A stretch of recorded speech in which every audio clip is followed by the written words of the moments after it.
Hey everybody, this is Tommy McClellan with this edition of Tech Talk, and I've got our head golf coach here with us, Matt Terry. Matt, welcome to Tech Talk. Thanks, Tommy. Glad to be here. Yeah, well, so again, same question for most everybody. It's kind of odd times and different challenges that are going on. What's your new norm like? How are you maintaining connection with the team, and then also just kind of tell us a little bit about your personal situation now with your family and how everybody's adjusting to the new norm. Definitely.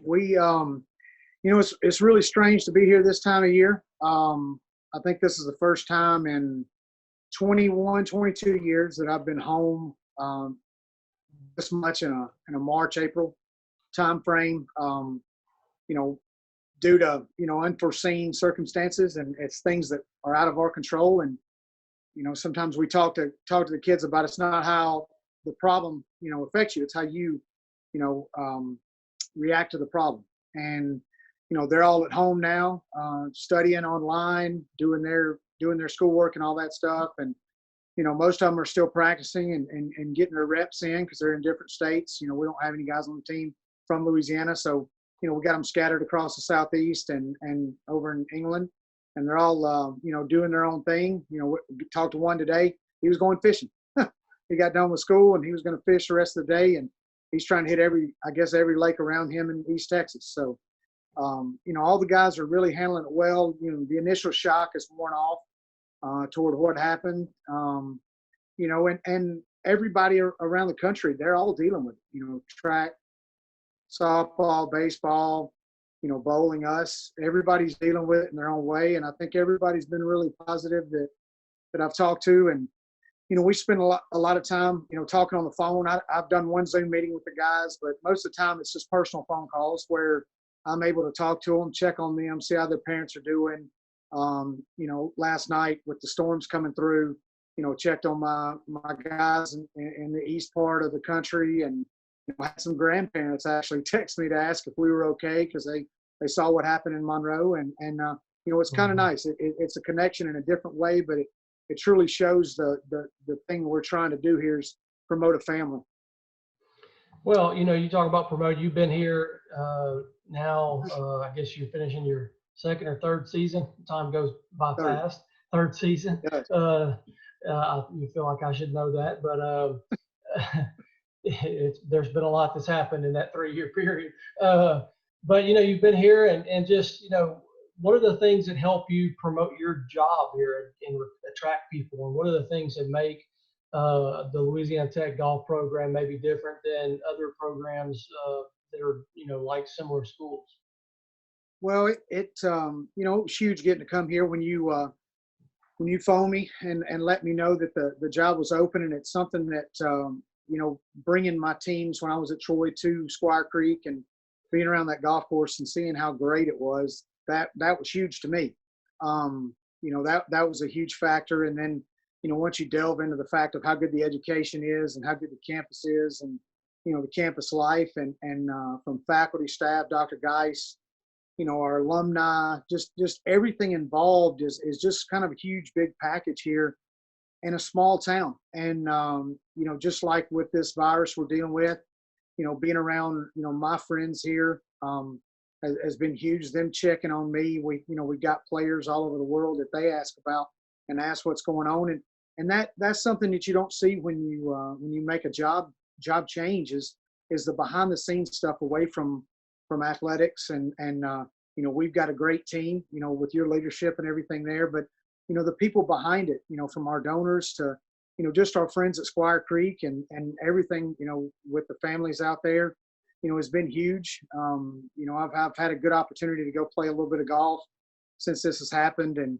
being around a lot of people out there, of course, social distancing, but being able to see people out there and checking on them and them checking on us and asking how the players are doing.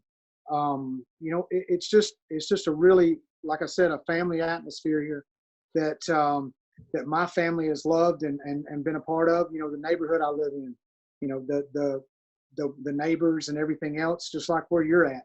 It's it's funny now that I'm in my third year. It still feels like I just got here, but just the small differences you don't see. You know, you always hear the grass is always greener and on the other side. And, you know, it's not about that. It's about the relationships that we've been able to build in a short time, and truly being able to call a place home is huge to us. And I'm able to go out and genuinely talk to a player, and it's not a, you know, it's not a selling point. It's truth, and they see it. The guys we've got now, the new players we'll have coming in next year, and the guys we're recruiting from here on out, they see the value of the education. They see the value of the golf course we play at every day. It truly prepares you for the next level. You know, we're fortunate to have some really good players play out at Squires, some great individual people, professional athletes that are out there now, with like now Kyle Williams being retired. You know, he's out there. He's able to be around and you know, get little nuggets from him to be able to talk to the guys about team. You know, having Sam Burns out there to be able to be around our team is huge. I mean, he's one of the best young players on the PGA Tour, and you know, he lives across the street from the club, and he sees the value in being there. And that's an easy point to tell the kids that we're talking to, the guys on the team now. They see it. They're like, wow, this guy's there and he's that good. He's chosen to be here and not other parts of the country that he could be at, you know, because he's got the money to be anywhere he wants to be. And he chooses to be right here in this community. And that's a huge point, you know, a selling point for me. And you know, he sees the value of the golf course and what the improvements they're making. I mean, my goodness, they're doing things now in the midst of all this, with the economy and everything, at our golf course to improve it. And I know you've seen it, from the clubhouse to the golf course, and, you know, having so many workers work out there. There's a lot of the economy that's hurting right now, and we're in a good spot. You know, we're in a really good spot here in Ruston. Yeah, well, you talk about Squaw Creek, and it really is just such a you know, an added benefit, whether it's, you know, a staff member or a coach we're recruiting, such as yourself. But you know, again, we talk about, you know, in all of our sports, you know, our venue, like, is as nice as Joe IA Stadium is. I mean, it's not the big house, right? I mean, it's not Michigan, Right. it's not, you know, Tuscaloosa. It doesn't hold 90,000. I mean, it is nice, but it's not. Whereas with golf, you know, the golf course we play on, Squaw Creek, is literally ranked in the top golf courses in the country, and it's every year just Correct. about voted the #1 golf course in Louisiana. Well, you know, Joe IA is not going to necessarily. I mean, we live in a state with the Superdome. You know, we're not necessarily going to get voted #1 stadium, but we have the #1 golf course, and so that's a tremendous thing. I love the story you tell about the year that our neighbors from the south in Baton Rouge, the purple and gold team, they were getting ready to go to nationals, and you get to tell people, where did LSU go to prepare when they won the national championship to play golf? Right. I mean, you know, it was last year. They came up, you know, before they went to up to Arkansas for the national championship. They came in here and practiced for 2 days, and that's great. You know, that's great for us. They come in and you know, the guys know that they're coming here to get ready. And hey, you've got 6 days a week access year round. That this is your home course. This is not their home course, and this is where you have the benefit and the opportunity to play.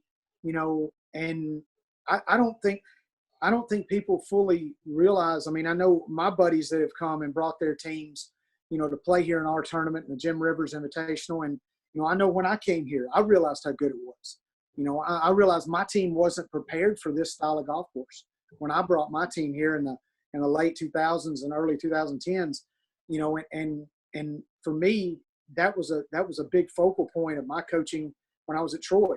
Now I'm here and I go, wow, you know, we can prepare ourselves. Literally, when we go to most golf courses, when we leave here, the greens are a little bit slower. You know, they're not as undulated. You know, you hear David Toms talk about it. The Masters just, you know, would have finished yesterday.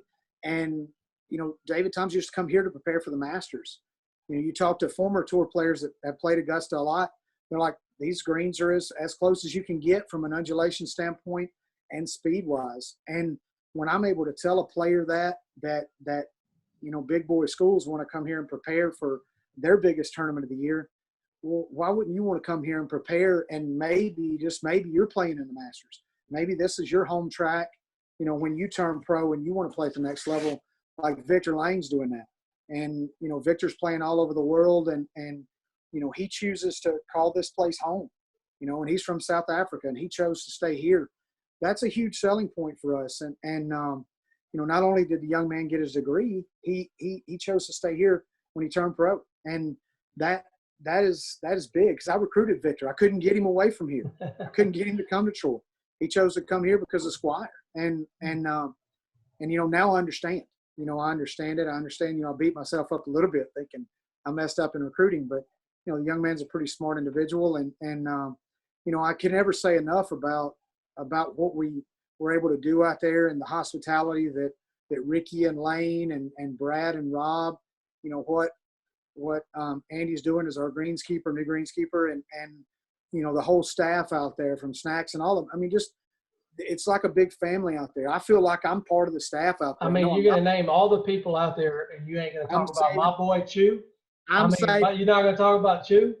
I'm saying, I you know, I've been building up before the Corona hit. I was going to see if he could be my new assistant coach, but you know, I know with what we got to do budget wise, we can't afford Chew. No doubt. Not his style and flair. We don't have enough swag for him. But it's just such a great place, just like you talking about Chew just then, you know, and it's something that I've never been a part of. And you know, I know there's a lot of people that have their own niches and stuff at their home courses, but this is truly a blessed place. And I think, you know, I know the people around here realize how blessed they are to have it. Yeah. So, I mean, obviously, everybody probably has their introduction to golf story. You know, I mean, for me, you know, it wasn't until, I was probably a sophomore, junior in high school.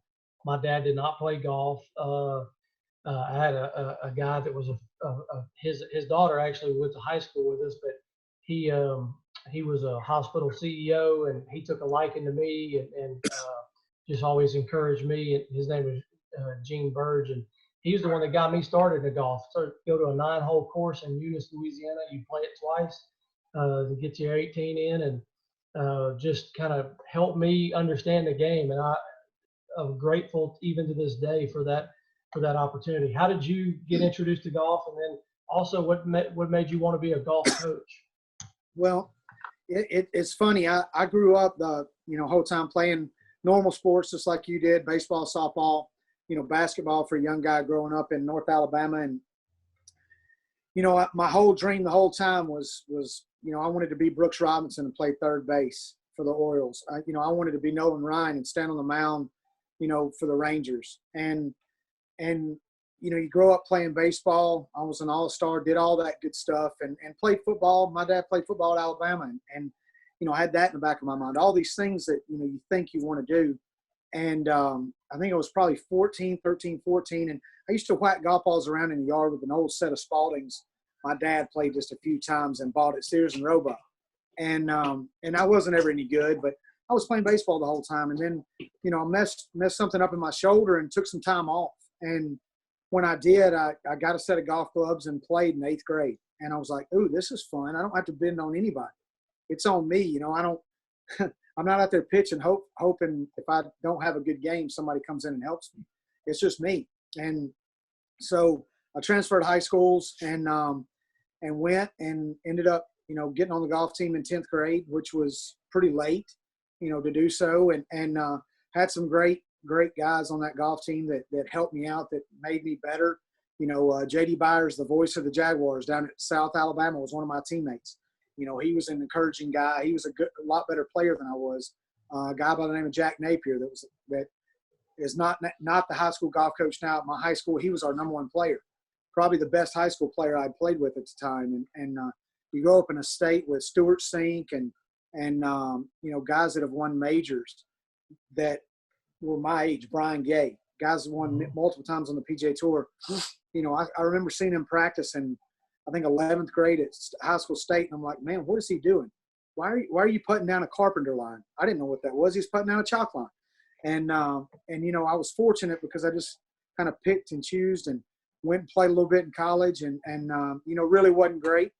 by any means, and thought I was really good, and ran across a guy by the name of James Collins, and he was a retired state trooper that was coaching the golf team at Shelton State, the junior college in Tuscaloosa. And he asked me to go out a few times and watch the guys play and collect scorecards for him because he had to go home. And, he was doing it for nothing. And so I went out when I was finishing up school and rode around and watched his guys play a little bit, and they were really good. And so we made a bit of a connection there. I went and played for a couple of years, and I went to tour school in '98 and realized midway through that week that I needed to get a job. And it just so happened that I had a voicemail on my answer machine back then, no cell phones, and it was him saying, "Hey, you want to come be my assistant?" So I was excited. Hey, I get to, here's my chance to be a coach. So I called him up. It's great. Fly up, sells me on it. What does it pay? $250 a month. He was paying me out of his own pocket, out of his retirement. And the funny thing is, it took me about 5 seconds to say yes. And I went home, figured it out, told my wife that's what we were about to do. She went back to North Alabama and coached softball. I lived on a buddy's futon in Tuscaloosa and lived out of my suitcase. And there it got started. I was fortunate. I was his assistant for 3 months. We won a national title. And then he named me. He was the athletic director, so he named me the golf coach. I took over, and we were pretty good. We had a nice little niche in junior college. It was pretty easy to recruit to Tuscaloosa when you were living right across the street from the University of Alabama, and you played the same courses that Alabama did, and there's a pretty good bit of talent in that state, and over into Mississippi and up into Tennessee, where we used to hit pretty hard from, and got fortunate. We won another national title in '02, and they shut the program down. And Troy happened to come open at the same time. Had a little bit of a connection down there.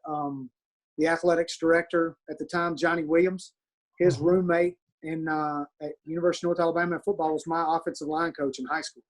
So, and didn't know it until I was on my interview. So, God truly puts us in places for reasons. And when I walked out of that interview, I said, man, who would have ever thought? Because I didn't want to leave junior college. I didn't care about money. Man, we were winning. That's all I cared about. And it's still to that point. I mean, you got to pay your bills, but I want to win.